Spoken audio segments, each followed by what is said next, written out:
खबरें भी हैं, लेकिन जम्मू कश्मीर वापस चलते एक अहम बयान आपको बताएंगे वज़ीर दाखिला का। लेकिन उससे पहले एक और बड़ी खबर वो है एनआईए के हवाले से। पिछले दिनों कार्रवाई एक हुई थी और आपको याद होगा कि जम्मू कश्मीर के अंदर उस कार्रवाई को यानी जिसे एंटी टेरर फंडिंग केस में हमने देखा था कि गिरफ्तारी भी हुई थी वादी कश्मीर से और एक सहाफी के गिरफ्तार होने की खबर सामने आई थी और उसके बाद इसकी तस्दीक भी एनआईए की तरफ से कर दी गई थी। लेकिन नेशनल इन्वेस्टिगेशन एजेंसी ने इस केस को आगे बढ़ाते हुए एक और गिरफ्तारी अमल में लाई है। एक और शख्स को इस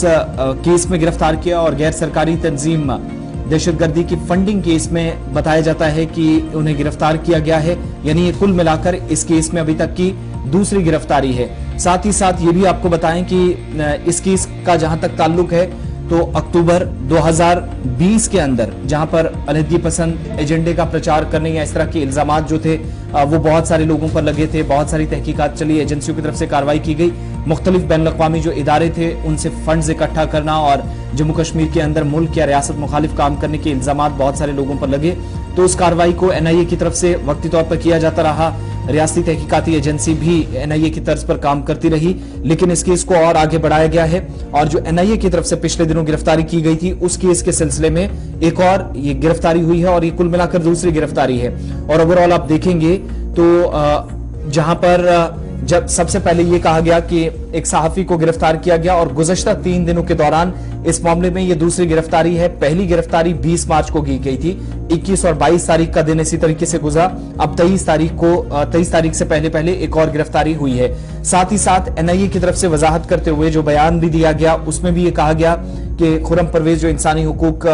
के लिए लड़ने वाले थे या काम करने वाले थे उसकी आड़ में उन्होंने मकामी सतह पर कुछ ऐसे काम किए जो मुल्क या रियासत मुखालिफ थे। तो ये सारा सिलसिला चला और पिछले दिनों जब एक सहाफी को गिरफ्तार किया गया 20 तारीख को, तो उसके बाद इस पर रिएक्शंस भी सामने आए। कुल मिलाकर इस केस में ये जो दूसरी गिरफ्तारी अभी तक हुई है, जो टेरर फंडिंग केस है, इसमें दूसरी गिरफ्तारी हुई है। लेकिन गिरफ्तारी के बाद इरफान मिराज को जहां 10 रोजा रिमांड जो है वो हासिल की गई है, साथ ही दूसरी तरफ प्रेस काउंसिल ऑफ इंडिया का भी इस पर बयान सामने आया और उन्होंने इसकी मजम्मत भी की, क्योंकि कुल मिलाकर इस केस में हालांकि केस तो पहले से चल रहा था लेकिन जो गिरफ्तारियों का सिलसिला है वो 20 तारीख से शुरू हुआ था, 20 मार्च से, और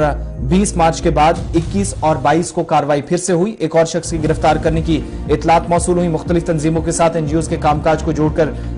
देखने की कोशिश हुई और उस हिसाब से बाद में बयान भी इस ताल्लुक से जारी कर दिया गया और बयान आया था एनआईए की तरफ से। लेकिन उस पर रिएक्शन नई दिल्ली से भी और प्रेस काउंसिल ऑफ इंडिया के जिम्मेदारान की तरफ से बिलखुसूस बयान सामने आया था जिसमें यह कहा गया था कि टेरर फंडिंग केस में आप कार्रवाई कीजिएगा, लेकिन उन लोगों पर किसी भी तरीके से जबरदस्ती नहीं होनी चाहिए जिन लोगों पर सहाफत का जिम्मा है या बतौर सहाफी वो जम्मू कश्मीर के अंदर या बाकी हिस्सों के अंदर काम करते हैं। तो ये सारा सिलसिला था, दोनों तरफ से बयान। लेकिन एनआईए की तरफ से भी अपनी वजाहत में कहा गया था कि मुल्क या रियासत मुखालिफ काम हुआ है जिसमें यह कार्रवाई आगे बढ़ी है। 3 दिनों के अंदर दूसरी गिरफ्तारी इस केस के सिलसिले में हुई है।